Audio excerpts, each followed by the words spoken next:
ಮೈಸೂರು ಮಲ್ಲಿಗೆ ಮೈಯೆಲ್ಲ ಹೋಳಿಗೆ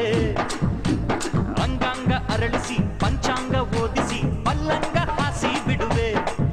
ಈ ಮೈಸೂರ ಬರೆದು ಬಿಡುವೆ